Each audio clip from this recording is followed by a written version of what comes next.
Bem-vindos e bem-vindas ao ProfCon, Programa de Formação Continuada do Centro Universitário Barão de Mauá. Meu nome é Patrícia e serei sua orientadora nesses encontros. É um prazer ter você conosco. Reconhecendo a importância do docente no âmbito do ensino superior e da necessidade de formação que possibilite aos profissionais das mais diversas áreas do saber desenvolverem ou aprimorar as suas competências científico-pedagógicas, o Centro Universitário Barão de Mauá oferece um espaço-tempo de qualificação profissional em que você possa conhecer, problematizar, refletir e socializar teorias e práticas pedagógicas, criar estratégias diferenciadas e motivadoras para o processo de ensino-aprendizagem em ambientes presenciais ou não presenciais. Ser professora no ensino superior, para mim, muito mais que um trabalho, é um enorme prazer e aprendizado. Espero poder compartilhar com você um pouco do que eu tenho estudado e vivenciado, mas também quero aprender com você. Capriche nas suas atividades. Você, igualmente, tem muito a me ensinar. Este primeiro encontro do ProfCon possibilita planejar a prática docente na educação superior de forma crítica, considerando a complexidade e as inúmeras variáveis que interferem nos processos de ensino-aprendizagem. Pensamos em dois momentos distintos. No primeiro momento, teremos as aulas no formato EAD, para que possamos refletir com mais tempo e profundidade elementos conceituais. No segundo momento, teremos os encontros presenciais no formato de oficina, nas quais vamos nos envolver com a elaboração de um plano de ensino. Há muitos anos, ainda adolescente, tive um professor que sempre repetia: quando fizer algo, faça por opção, nunca por falta de. Essa frase pauta as minhas escolhas profissionais.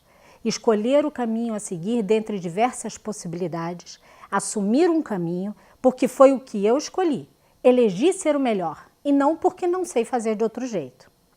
Esse é o meu convite a você. Arrisque-se, escolha o seu caminho a seguir. O planejamento e prática pedagógica no ensino superior muitas vezes é tido pelos profissionais apenas como a parte burocrática de ser docente. Papéis e mais papéis que são preenchidos pro forma para que se cumpram as obrigações. Mas será que é só isso? O que será que está por trás desses papéis? Quais as intenções presentes num plano de aula, num plano de ensino, no projeto pedagógico? Serão mesmo só papéis ou são traduções escritas da nossa prática e das nossas intenções docentes? Planejar é de fato necessário? Me ajuda a pensar aqui. Se falamos em engenharia, pedimos ao engenheiro um projeto. Quando procuramos um arquiteto, temos um projeto. Quando vamos ao médico, há protocolos. Se vamos a um administrador, encontramos a necessidade de planejamento.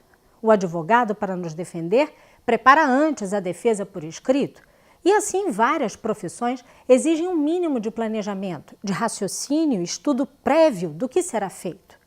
Por que então na profissão docente seria diferente? Por que encontramos docentes que entendem que não precisam de um estudo e planejamento prévio antes de entrar em sala de aula? Já ouvi a frase, na hora sai. Eu, pessoalmente, não gostaria de um cirurgião que não estudasse o meu caso e entrasse no centro cirúrgico apoiado no slogan na hora sai. Esse espaço de aprendizado ajudará você a compreender melhor o significado de planejamento pedagógico aliado à prática.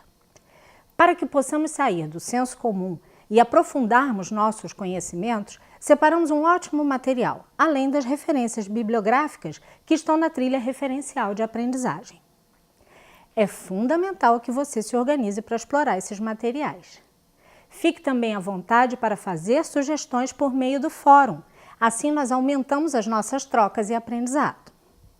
Na unidade 1, vamos discutir o currículo, que muitas vezes é reduzido a uma compreensão limitada, que se trata apenas de uma matriz curricular.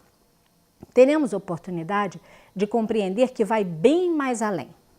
Fica uma sugestão de uma entrevista com grandes nomes de estudiosos sobre o currículo no Brasil. Acessem esse link que está na tela e assistam. Na unidade 2, a discussão será sobre o trinômio ensino, pesquisa e extensão como elementos indissociáveis e, a partir dessa visão, pensar a prática pedagógica. Na unidade 3, a proposta é que conheçam o pensamento de Edgar Morin sobre educação, visto que é um autor contemporâneo que trabalha com as necessidades postas pela complexidade, pelo mundo complexo. É um questionador da forma tradicional de pensar a educação e nos leva a refletir sobre paradigmas que já não se sustentam frente ao mundo que aí está. Como diria uma amiga minha, apertem os cintos que vamos decolar. Sim, esse autor nos leva a voar alto e a ver tudo sob uma nova perspectiva. A unidade 4 é mais técnica. Seu foco é preparar um plano de ensino para a educação superior, alinhando coerentemente cada um dos seus componentes. Teremos oportunidade de criar, de experimentar algo realmente novo para a sua prática. Nesse nosso encontro de hoje, quero explorar com você a possibilidade de abordagem curricular para articulação dos saberes. Para a nossa discussão aqui, usarei como referência o livro que você está vendo na tela, no capítulo 4. Considerando que vivemos num todo complexo e que a vida não se separa em pedacinhos, por que ainda ensinamos aos pedacinhos muitas vezes? Essa abordagem que fragmenta os saberes em disciplinas estanques, que não se comunicam umas com as outras, não interagem, é chamada de multidisciplinar. Observe a figura ao lado. É uma representação dessa abordagem. Cada disciplina, separada da outra, ocupa seu espaço sem nenhuma conexão ou diálogo com a próxima. É bastante comum no cenário do ensino superior. Quantas vezes escutamos dos alunos: mas professor, nós já vimos esse assunto com o professor tal. A distância é tanta que os assuntos se repetem ou não são coerentes com o contexto daquele semestre escolar. A segunda abordagem que gostaria de destacar é a interdisciplinar. Veja a figura que a representa. Nessa abordagem, as disciplinas mantêm diálogo para que se possa resolver uma situação-problema, ou seja, um determinado problema ou questão orientadora só pode ser respondida se houver essa integração entre os assuntos. Caso contrário, a resposta ficará incompleta. Essa é a abordagem mais difícil de ser encontrada, a transdisciplinaridade.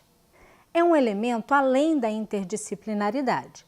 Nesta abordagem, ocorre a superação das disciplinas. Os conhecimentos passam a ser vistos por áreas do saber, constituindo um conhecimento científico de modo sistêmico, ligando os saberes. Observe a figura. Repare que as disciplinas estão integradas em áreas do conhecimento. A pedagogia de projetos é altamente favorável à prática por cooperação transdisciplinar. Voltaremos a aprofundar essa abordagem na unidade 3, visto que esta é a abordagem defendida por Edgar Morin. Veja como ele explica o pensamento transdisciplinar. Abre aspas. As ciências humanas tratam do homem, que é não somente um ser psíquico e cultural, mas também um ser biológico. De certa forma, as ciências humanas encontram-se enraizadas nas ciências biológicas, as quais estão enraizadas nas ciências físicas, e nenhuma delas é, evidentemente, redutível à outra. Entretanto, as ciências físicas não são o pedestal último e primitivo sobre o qual se edificam todas as outras. As ciências físicas, por sua vez, que aparecem em uma história e em uma sociedade humana. Fecha aspas. Percebe que pensar o currículo vai muito além de pensar disciplinas organizadas em matrizes. Começa pela forma como pensamos a educação, para escolher a melhor abordagem e, a partir daí, pensar os conhecimentos propostos. O canal Futura lançou uma série chamada Destino Educação – Escolas Inovadoras. No YouTube você encontrará vários exemplos. Talvez o mais divulgado aqui no Brasil seja a Escola da Ponte, em Portugal. No YouTube você também encontrará várias matérias sobre ela. Se uma escola que lida com crianças pode inovar tanto na sua abordagem curricular, já imaginou o que se pode fazer no ensino superior? Segue mais uma sugestão de entrevista com José Pacheco, detalhando um pouco mais como se faz educação na Escola da Ponte. Aproveitem! Sei que o tempo anda escasso, mas procure aproveitar ao máximo esta oportunidade de pensar a educação. Agradeço a sua companhia nesta investigação por este tema que é tão instigante. Encerro aqui por hoje. Até a próxima!